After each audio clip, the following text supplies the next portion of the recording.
Buenos días. En el día de ayer, la Corte Suprema de Justicia de la Nación dispuso, a través de una medida cautelar, suspender las elecciones provinciales que el próximo domingo debían desarrollarse en Tucumán y en San Juan. Esa decisión fue tomada después de tener durante largo tiempo la cuestión en estudio, arrogándose una competencia de dudosa legitimidad. Y cuando los órganos judiciales pertinentes de cada una de esas provincias ya habían avalado la legitimidad de los comicios.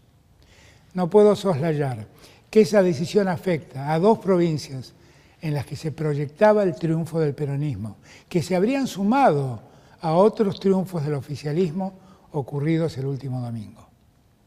Tampoco puedo dejar de observar que el fallo deviene inmediatamente después de que Mauricio Macri tratara de feudos a las provincias norteñas en las que su espacio político preveía una derrota.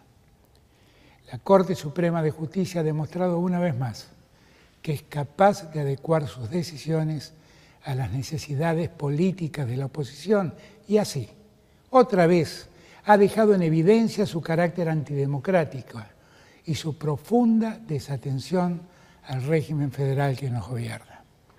En síntesis, las elecciones de las provincias de San Juan y Tucumán, que fueron suspendidas, deja a la democracia como rehén de un grupo de jueces que no observan criterios de justicia y que cada día, a la luz de lo que se ve en la investigación que lleva adelante la Comisión de Juicio Político de la Cámara de Diputados de la Nación, están más implicadas en severas irregularidades administrativas y en maniobras que sirven a la actual oposición. Si el máximo tribunal del país no respeta la libertad de poderes, si avasalla compulsivamente el federalismo y la autonomía de las provincias, si va contra uno de los derechos supremos del ciudadano en democracia, que es el voto popular, entonces la justicia de esta república se ha degradado. El Poder Judicial tiene que entender que no puede manipular los tiempos electorales bajo el pretexto de preservar principios republicanos. No puede ser que sigan avasallando a los pueblos del interior de la patria, preservando los intereses de sus amigos políticos o sus amigos empresarios. El derecho al voto ejercido de la manera en que cada provincia ha decidido hacerlo de acuerdo con su constitución es uno de los mayores actos que podemos sostener en nuestra sociedad. Que cada provincia defina de qué manera lo lleva adelante es uno de los pilares del federalismo. Evidentemente, los jueces que aceptaron ser designados por decreto por Mauricio Macri siguen respondiendo a sus órdenes. Tampoco es casual que hayan dictado la suspensión de los comicios en el mismo momento en el que se desarrollaba una sesión del juicio político en el Congreso de la Nación, donde se estaba denunciando a miembros de la Corte por supuesta corrupción en el manejo de fondos públicos. La degradación judicial debe concluir. No conocemos el patrimonio de ningún magistrado de la Corte Suprema. Algunos jueces deben explicar en virtud de qué razón participaron de un encuentro en Lago Escondido promovido y pagado por empresarios de medios y funcionarios opositores. ¿Por qué tomaron ilegalmente el Consejo de la Magistratura? ¿Por qué dictaron el beneficio del 2x1 a los genocidas? ¿Por qué decidieron sacar recursos a todas las provincias para dárselos a la ciudad autónoma de Buenos Aires, inmiscuyéndose sin potestad alguna en cuestiones propias de la coparticipación? Se trata del mismo Poder Judicial que persigue en forma sistemática a la vicepresidenta de la Nación con argumentos forzados, desatendiendo su derecho de defensa y dictando sentencias fundadas en relatos redactados en mesas judiciales. Se han convertido en el brazo opositor y de los grupos concentrados de poder económico y mediático. Además de desconocer el federalismo, estos jueces desconocen también la división de poderes. Ayer mismo, unas horas antes de que tomaran esta decisión, el presidente de la Corte hizo declaraciones ante empresarios sobre qué deberíamos hacer con la emisión monetaria. Quiero decirle dos cosas. En primer término, no tiene autoridad, no tiene facultades, no tiene conocimientos para opinar sobre el rumbo de la política económica del gobierno.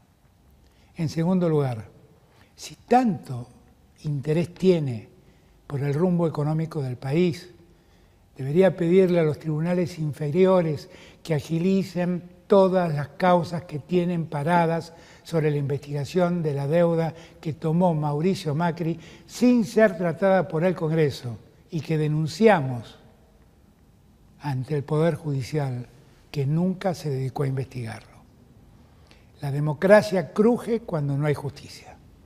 La reforma del Poder Judicial es hoy una de las grandes deudas de nuestra democracia. Estamos convencidos de que necesitamos una reforma profunda e integral de la justicia y por eso enviamos al Congreso de la Nación las leyes para mejorar el funcionamiento de la justicia federal, la reforma del Consejo de la Magistratura, la designación del Procurador General y la ampliación de la Corte Suprema. Es imperioso que el Congreso apruebe esas leyes, porque es el único camino que tenemos para poner fin a este sistema donde un puñado de jueces se erigen en seres todopoderosos. Tenemos que conseguir las mayorías necesarias para llevarlo adelante. Necesitamos legisladores comprometidos a dar esta pelea contra el avasallamiento de la República. Por eso también impulsamos el juicio político que se está sustanciando ante el Congreso de la Nación y donde cada día surgen nuevas pruebas y se abren nuevos caminos de investigación ante denuncias y dichos de testigos. Quiero anunciarles que vamos a enviar los antecedentes de estas decisiones tomadas ayer para que se sumen a las causales de juicio político, para seguir demostrando cómo esta Corte viola la división de poderes y el federalismo. He hecho de la defensa del federalismo uno de los pilares de mi gobierno. Este es un país profundamente federal por su historia, por su constitución, pero el poder central, económico, político y judicial sigue tratando de imponerse sobre los pueblos que en cada provincia quiere definir su vida y su destino. Esta decisión de la Corte Suprema vuelve a hacerlo. En el mismo marco del respeto al federalismo y la autonomía, desde el Gobierno Nacional, vamos a acompañar las decisiones que tomen los gobiernos provinciales ante estos hechos. Un sector de la política y el poder económico, apañado por esta justicia, está creando una grieta en nuestra democracia que cumple 40 años. Como lo hicimos cuando salimos a la calle en los 80 para defenderla, vamos a responder con más democracia. Necesitamos más representantes comprometidos con la democracia, más ciudadanos movilizados por una democracia plena y participativa para salir de este círculo vicioso. Quiero ser muy claro, para nosotros y para todo el pueblo argentino, la justicia es un valor fundamental, es un pilar de la sociedad libre, de la sociedad igualitaria que deseamos. La justicia es un acto reparador, creemos en la justicia. Quiero decirle a la Corte Suprema que podrán olvidar el federalismo y podrán suspender una elección, pero jamás podrán suspender la voluntad popular. La democracia llegó a la Argentina hace 40 años, de una vez y para siempre. Y quiero decirle a nuestra gente que es el momento de estar más unidos que nunca, de alzar nuestras voces en todo el país, para unirnos en un grito unívoco en defensa de la democracia. Muchas gracias.